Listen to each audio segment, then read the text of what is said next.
Dear students, class 10th की math subject में exercise 8 चल रही है और उस एक्सरसाइज 8 का हम क्वेश्चन नंबर 15 देखते हैं कि किसी स्तंभ की चोटी का उन्नयन कोण समतल पर स्थित एक बिंदु से 15 डिग्री है। स्तंभ की ओर 100 मीटर चलने पर उन्नयन कोण 30 डिग्री हो जाता है, तो स्तंभ की ऊंचाई ज्ञात कीजिए। देखिए बच्चों, क्वेश्चन बहुत बढ़िया है। इसमें समझना एक बार कि एक स्तंभ की चोटी का उन्नयन कोण समतल पर स्थित बिंदु से 15 डिग्री है। तो मैं मान लेता हूं ये वो स्तंभ है, ये है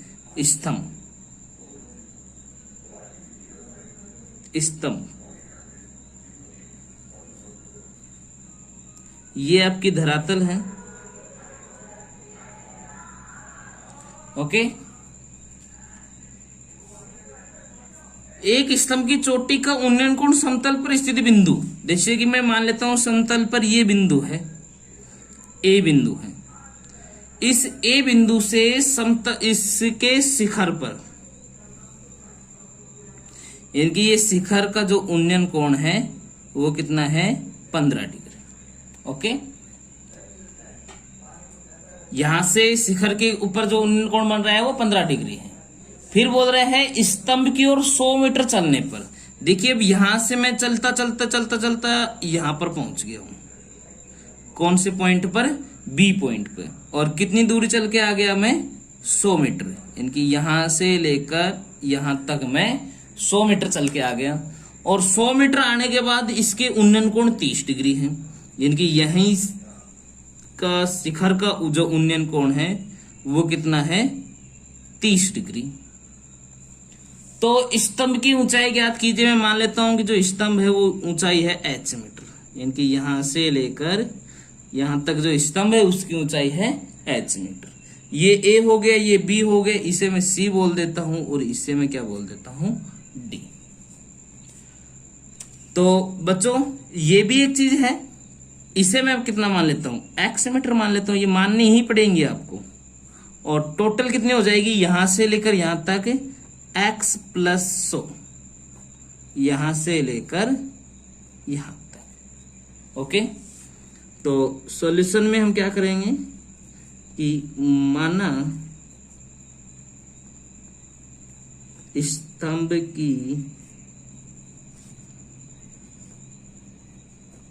ऊंचाई बराबर h मीटर। मैं मान लेता हूं कि जो स्तंभ है उसकी ऊंचाई कितने की है?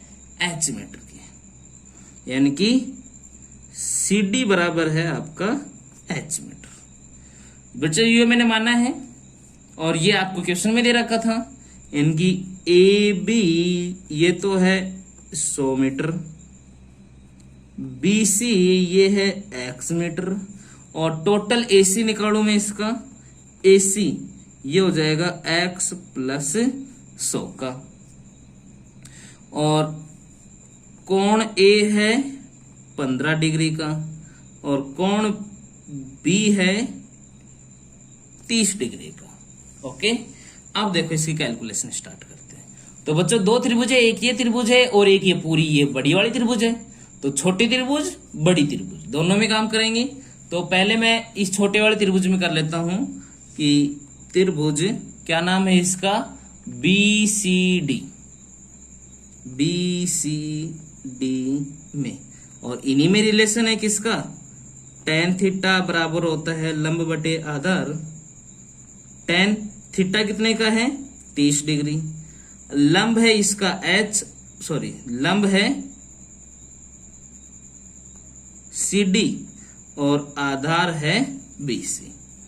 tan 30 डिग्री का मान होता है 1/√3 बराबर h बटे x।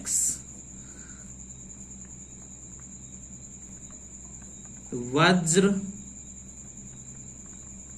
गुणन।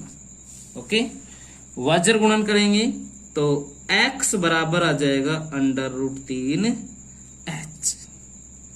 इसे मैं बोल देता हूं समीकरण नंबर 1।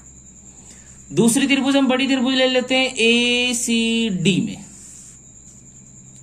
त्रिभुज ACD में और वही आप लगाओगे tan थीटा बराबर लंब बटे आधार tan 15 डिग्री। लंब है इसका CD का और आधार है AC का, CD बटे AC। अच्छा tan 15 डिग्री, देखो ये दे रखा आपको क्वेश्चन में, tan 15 का मान कितना है 2 माइनस √3।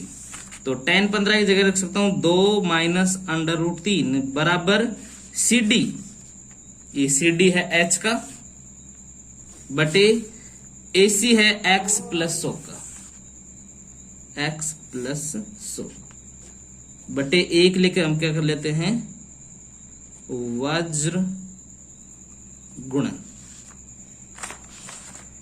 वज्र गुणन करेंगे तो H बराबर 2 माइनस √3 और गुणा में x प्लस में 100। x का मान समीकरण 1 से रखने पर, तो h बराबर 2 माइनस √3 गुणा x का मान कितना है बच्चों √3h, तो √3h और प्लस में 100। देखिए h बराबर, इनको गुणा कर देते हैं। देखो पहली संख्या को इससे गुणा करेंगे, इनके 2 को √3 से करेंगे तो 2 √3h, फिर 2 को इससे गुणा करेंगे, यानी कि पहली संख्या को सभी से गुणा करेंगे ना, पहले को पहली से, फिर पहली को दूसरी से, तो 2 को 100 से करेंगे तो 200।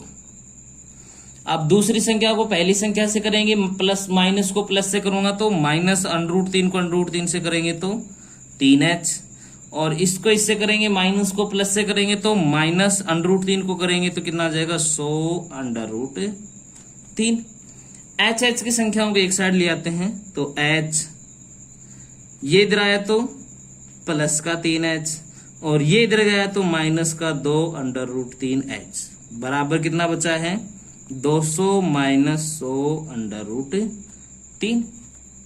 देखिए h और 3h कितने हो गए 4h माइनस 2 √3h बराबर 200 माइनस 100 √3। अब देखिए बच्चों यहां से हमारा कॉमन आ रहा है कितना, देखो 2 का भाग इसमें भी जाता है, इसमें भी जाता है, h यहां पर भी है, यहां पर भी है, तो यहाँ 2h कॉमन निकाल दूं तो यहाँ कितना बचेगा 2, क्योंकि 4 में 2 का भाग देंगे तो 2h अपना कॉमन आ गया, माइनस ये 2 भी कॉमन चला गया, h भी कॉमन चला गया, तो कितना बचा √3 बराबर, इसमें से हम 100 को कॉमन निकाल लें, 200 में 100 का भाग देंगे 2 माइनस 100 से 100 बच गया √3, तो 2h बराबर 100 2 माइनस √3। देखिए गुणा में तो है, ये इसके भाग में भेज दो तो 2 माइनस √3, इससे ये पूरा कैंसिल आउट हो जाएगा, तो 2h बराबर हो गया 100, h बराबर 100 बटे में 2 गुणा वाला भाग में आ जाएगा, तो h का मान कितना आ गया 50 मीटर। अतः स्तंभ की ऊंचाई बराबर 50 मीटर।